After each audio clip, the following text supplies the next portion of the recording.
Imagine standing before a wall as smooth and reflective as a mirror.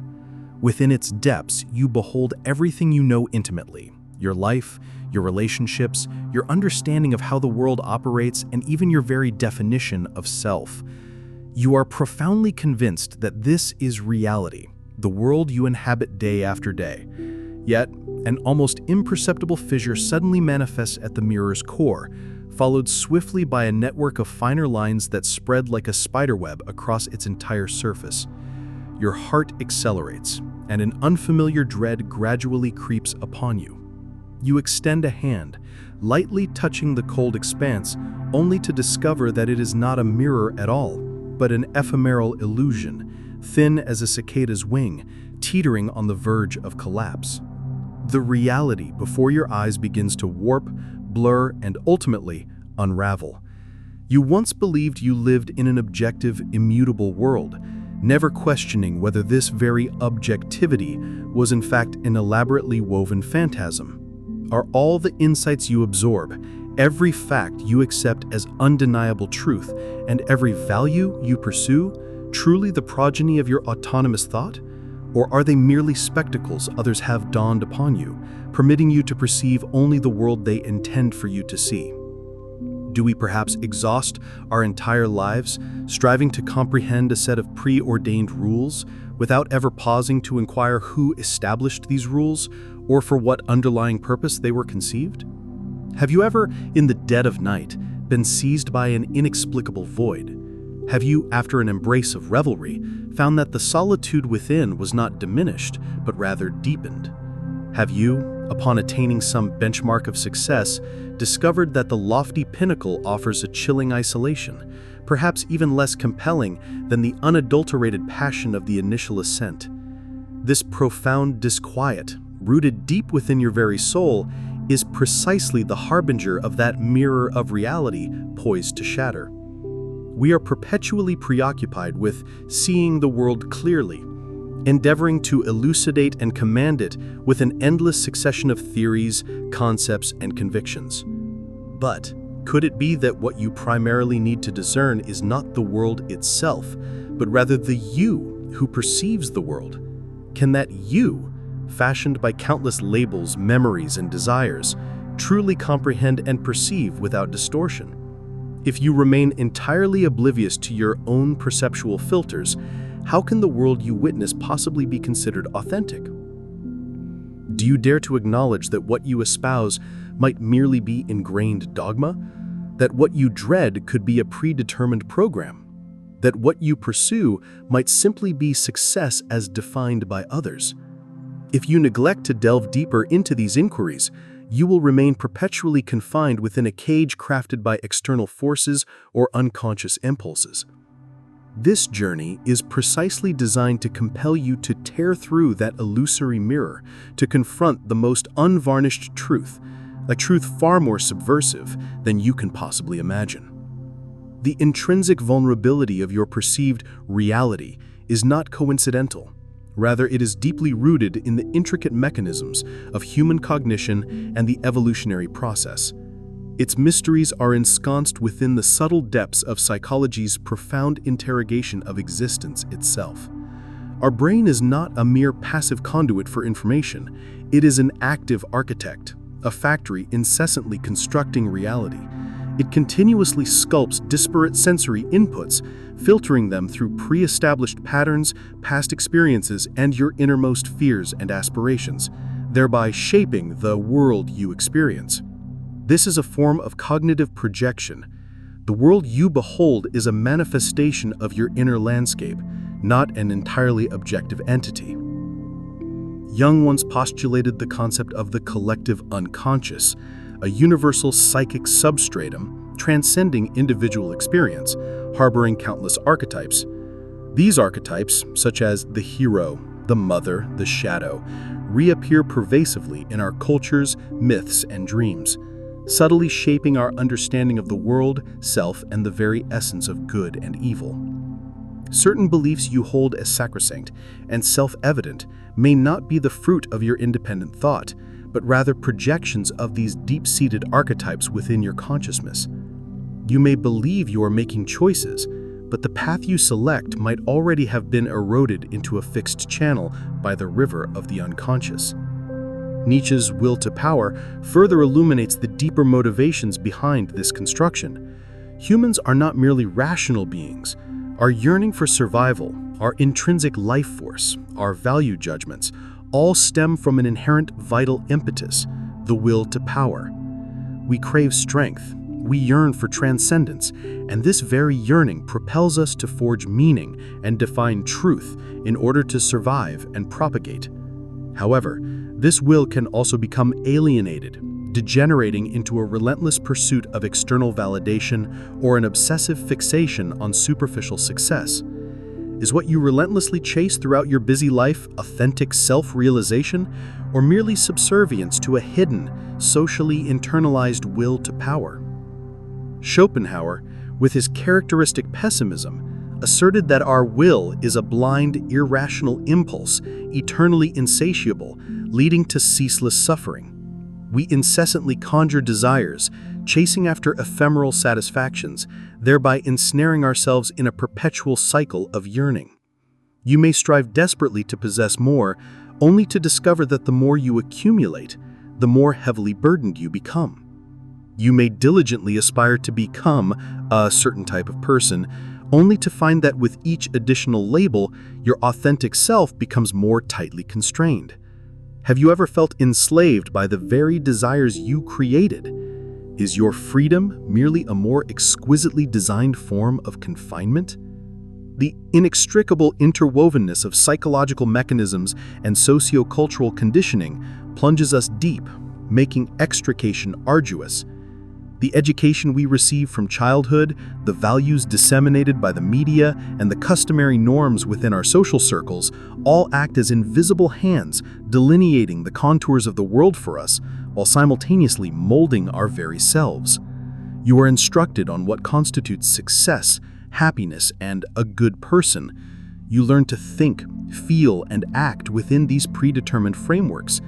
Yet these very frameworks imperceptibly constrain your purview, preventing you from glimpsing the vast expanse that lies beyond them. So how much of the reality you perceive originates from external projection, and how much is the unconscious construction of your own mind? And of the self you acknowledge, how much is truly you, and how much is merely the expectation society has woven for you? Are you content to be manipulated by these unseen forces, playing a role in other scripts throughout your entire life? Or do you dare to confront this unfathomable abyss and discover the rope by which to ascend? This preordained, constructed reality is no innocuous dalliance. It subtly imbues the destiny of each and every one of us, and likewise governs the entire trajectory of societal structures.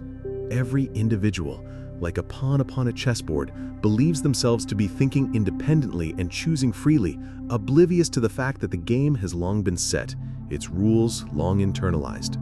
How many of your choices are predicated upon independent judgment, and how many stem from a subconscious should that has been implanted within? Our brain is far from a perfect logical machine. It is replete with a myriad of cognitive distortions. Consider, for instance, confirmation bias, wherein you are predisposed to seek out and interpret information that reaffirms your existing beliefs while readily disregarding evidence that runs counter to them. This mechanism solidifies into a robust information echo chamber, leading you to an ever-deepening conviction that the reality you perceive is both singular and absolute. Even when the truth lies plainly before you, your brain will automatically filter it out because it fails to conform to your ingrained cognitive schema.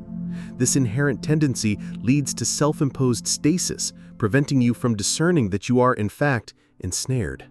Furthermore, there are phenomena like the bandwagon effect and the halo effect, which compel us to readily accept the views of authority figures and the majority, thereby relinquishing independent thought. When society collectively and unconsciously assents to a particular truth, individual dissent is relegated to insignificance, often even encountering ostracization. Have you ever noticed that when you attempt to challenge a prevalent perception, it often elicits incomprehension or even hostility from others?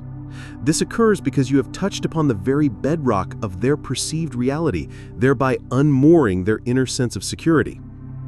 The confluence of such cultural indoctrination and inherent brain mechanisms weaves an invisible, colossal web. Media, education, popular culture, and even your own family unwittingly serve as the weavers of this intricate net. They transmit to you standardized paradigms of success, modes of emotional expression, and even definitions of happiness. You are informed what possessions confer value, how one ought to behave to be considered normal, and even sorrow and anger have their socially prescribed methods of expression. This pervasive, unseen inculcation disenfranchises your intrinsic uniqueness and usurps your sovereign will. It acts like a chronic poison, incrementally yet persistently eroding your self-perception. You begin to live within the confines of others' expectations, embodying a role that society has defined for you. You dare not pursue your innermost desires, for they do not align with the standard answers. You dare not articulate your authentic feelings, for they might appear inapposite. Ultimately, you become a stranger to your inner self, a product meticulously conditioned by society rather than a vibrant, singular soul. This fabricated destiny instills a pervasive sense of powerlessness within you. You find yourself fettered within rigid social strata, bound by fixed modes of thought, seemingly unable to extricate yourself. Have you ever felt that, despite all your efforts, you're merely treading water? Have you ever harbored the suspicion that the freedom and happiness you yearn for are nothing more than a mirage?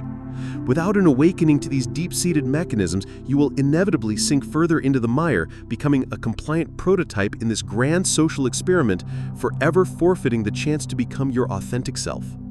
Nevertheless, true awakening does not demand that you dismantle everything that currently exists. Rather, it necessitates that you cultivate the ability to see through and to choose. It does not proffer a novel truth to displace the antiquated one, but rather allows you to comprehend that truth itself is not static. It is fluid, multifaceted, and indeed capable of individual creation. This is a revolution of introspection, a radical paradigm shift in traditional perception. You cease to be a passive recipient of the world. Instead, you become its active architect. This transformative perspective first requires you to acknowledge a counterintuitive verity. The reality you perceive is, to a significant extent, what you actively choose to believe. Yes, you heard it correctly. Your convictions, your attitudes, your values, all imperceptibly filter and sculpt the world you apprehend. If you believe the world is fraught with hostility, your brain will be inclined to capture every signal that corroborates that hostility. If you believe life abounds with opportunities, your heart will open more readily to embrace challenges.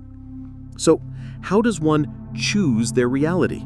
This demands the mastery of metacognition, the faculty of scrutinizing your own thought processes. When a thought or emotion arises, pause and query yourself. From whence did this thought originate? Is it my genuine sentiment, or was it instilled from an external source? Is this emotion predicated on fact or on my assumptions and biases? Through this vigilant self-scrutiny, you begin to unravel those automated reactions and passively accepted impositions. Like the ancient Greek sage Socrates, who through incessant questioning and dialectic unveiled the paradoxes and limitations within human cognition. He did not furnish answers, but rather taught people how to question and how to think independently. This is the very core of awakening. It is not about possessing correct answers, but about cultivating the capacity to question. Those who have truly lived with clarity are often not those who have amassed more knowledge, but those who have mastered the ability to empty and recalibrate their own cognitive frameworks. The teachings of the Buddha also profoundly exemplify this.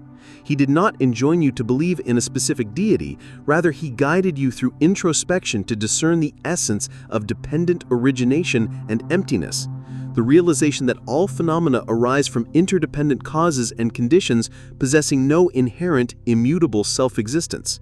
When you apprehend the emptiness of your own attachments and the external world, you can liberate yourself from the bonds of illusion. This is not an evasion of the world, but a transcendence of it, allowing you to experience it with a detached yet benevolent disposition. This signifies that you no longer passively acquiesce to external labels and definitions.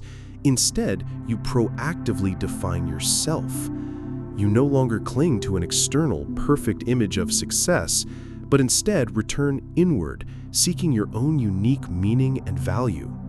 You are no longer burdened by past experiences, nor are you consumed by anxiety over future uncertainties. Rather, you recenter your focus on the present moment, living the abundance of each instance.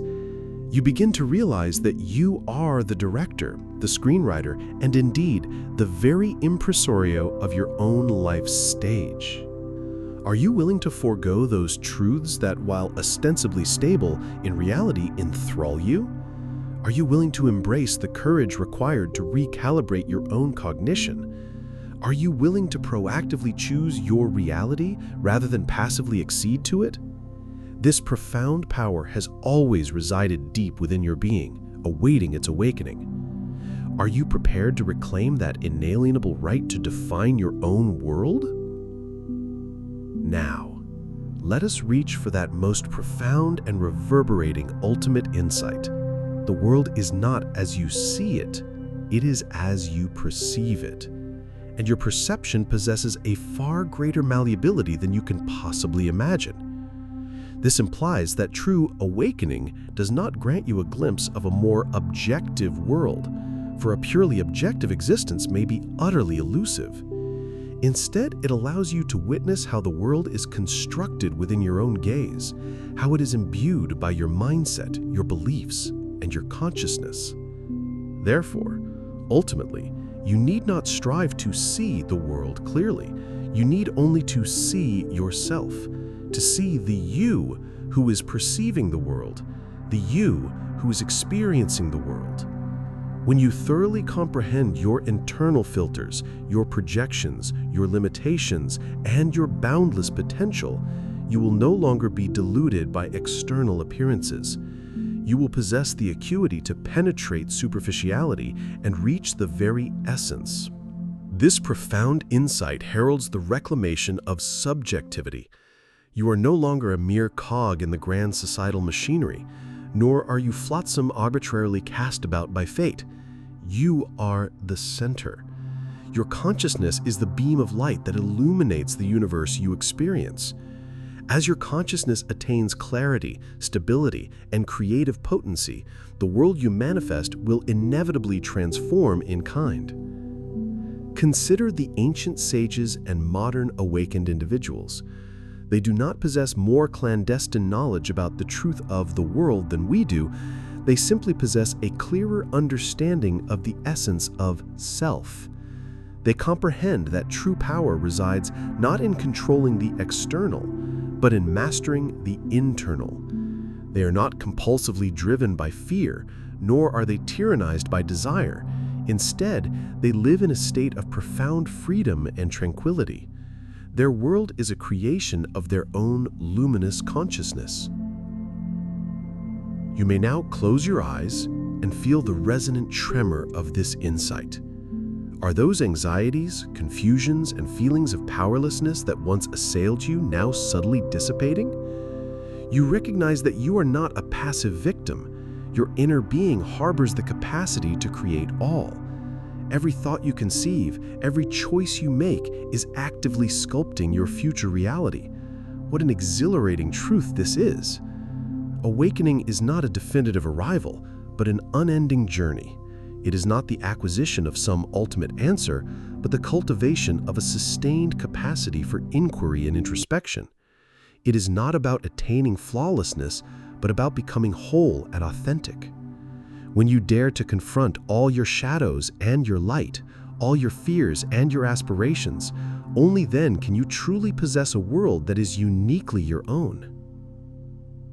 Now, reopen your eyes, and with this newfound cognition, re-examine your life.